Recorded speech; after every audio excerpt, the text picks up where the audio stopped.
Chapter 11. Acting in the Certain Way. Thought is the creative power or the impelling force which causes the creative power to act.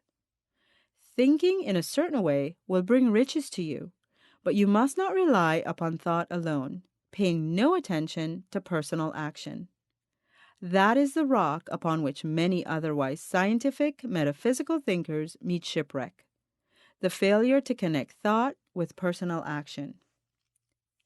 We have not yet reached the stage of development, even supposing such a state to be possible, in which man can create directly from formless substance without nature's processes or the work of human hands. Man must not only think, but his personal action must supplement his thought.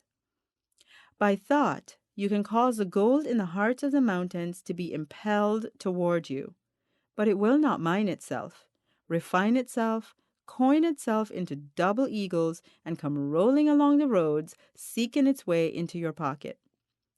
Under the impelling power of the Supreme Spirit, men's affairs will be so ordered that someone will be led to mine the gold for you. Other men's business transactions will be so directed that the gold will be brought toward you, and you must so arrange your own business affairs that you may be able to receive it when it comes to you. Your thoughts make all things animate and inanimate work to bring you what you want. But your personal activity must be such that you can rightly receive what you want when it reaches you. You are not to take it as charity nor to steal it. You must give every man more in use value than he gives you in cash value.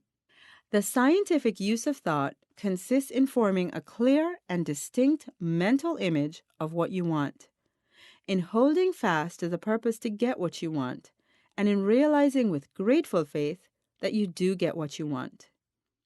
Do not try to project your thought in any mysterious or occult way, with the idea of having it go out and do things for you. That is wasted effort and will weaken your power to think with sanity. The action of thought in getting rich is fully explained in the preceding chapters. Your faith and purpose positively impress your vision upon formless substance, which has the same desire for more life that you have. And this vision, received from you, sets all the creative forces at work in and through their regular channels of action, but directed toward you. It is not your part to guide or supervise the creative process. All you have to do is retain your vision, stick to your purpose, and maintain your faith and gratitude. You must act in a certain way so that you can appropriate what is yours when it comes to you, so you can meet the things you have in your picture and put them in their proper places as they arrive. You can really see the truth of this. When things reach you, they will be in the hands of other men who will ask an equivalent for them. And you can only get what is yours by giving the other man what is his. Your pocketbook is not going to be transformed into a Fortunatus purse, which shall always be full of money without any effort on your part.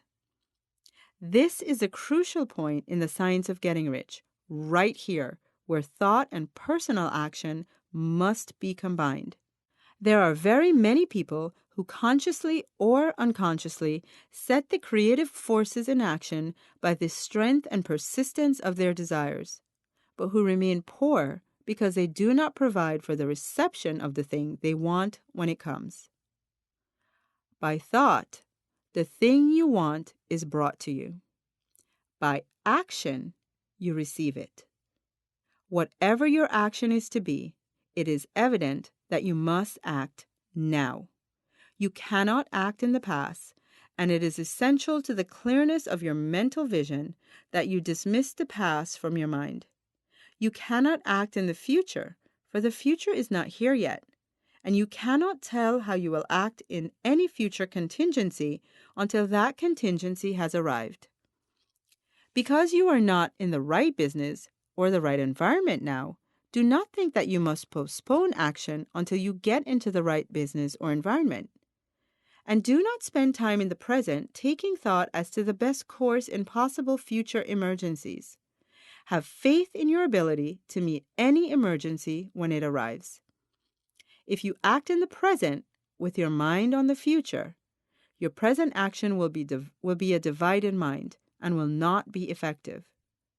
Put your whole mind into present action. Do not give your creative impulse to original substance and then sit down and wait for results. If you do, you will never get them. Act now. There is never any time but now, and there never will be any time but now. If you are ever to begin to make ready for the reception of what you want, you must begin now. And your action, whatever it is, must most likely be your present business or employment and must be upon the persons and things in your present environment. You cannot act where you are not. You cannot act where you have been. And you cannot act where you are going to be. You can only act where you are. Do not bother as to whether yesterday's work was well done or ill done.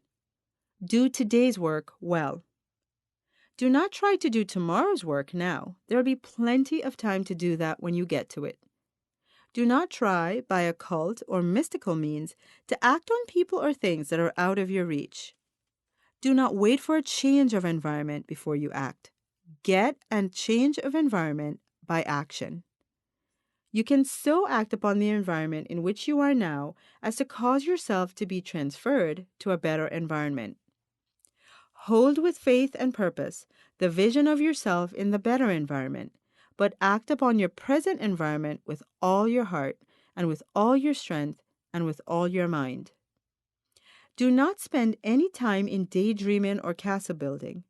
Hold to the one vision of what you want and act now. Do not cast about seeking some new thing to do or some strange, unusual, or remarkable action to perform as a first step toward getting rich. It is probable that your actions, at least for some time to come, will be those you have been performing for some time past. But you are to begin now to perform these actions in the certain way, which will surely make you rich.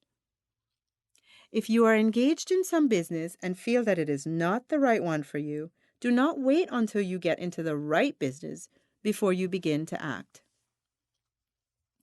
Do not feel discouraged or sit down and lament because you are misplaced. No man was ever so misplaced, but he could not find the right place, and no man ever became so involved in the wrong business that he could not get into the right business. Hold the vision of yourself in the right business with the purpose to get into it, and the faith that you will get into it, and are getting into it. But act in your present business. Use your present business as the means of getting a better one, and use your present environment as the means of getting a better one. Your vision of the right business, if held with faith and purpose, will cause the Supreme to move the right business toward you, and your action, if performed in the certain way, will cause you to move toward the business. If you are an employee or a wage earner and feel that you must change places in order to get what you want, do not project your thought into space and rely upon it to get you another job. It will probably fail to do so. Hold the vision of yourself in the job you want while you act with faith and purpose on the job you have, and you will certainly get the job you want. Your vision and faith will set the creative force in motion to bring it toward you.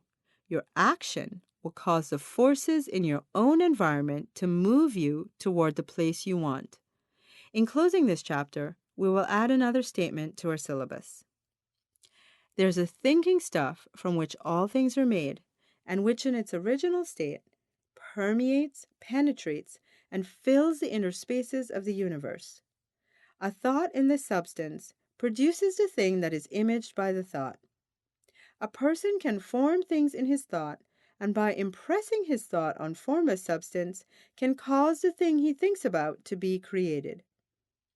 In order to do this, a person must pass from the competitive to the creative mind. He must form a clear mental picture of the things he wants and hold this picture in his thoughts with the fixed purpose to get what he wants and the unwavering faith that he does get what he wants, closing his mind to all that may tend to shake his purpose, dim his vision, or quench his faith. That he may receive what he wants when it comes, man must act now upon the people and things in his present environment. Transformational insights for Chapter 11. What should you do if you are in the wrong business?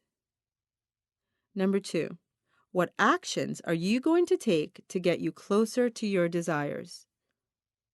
Accountability. Write your favorite line from this chapter and then post on Facebook to share with the group. Also, do your daily journaling.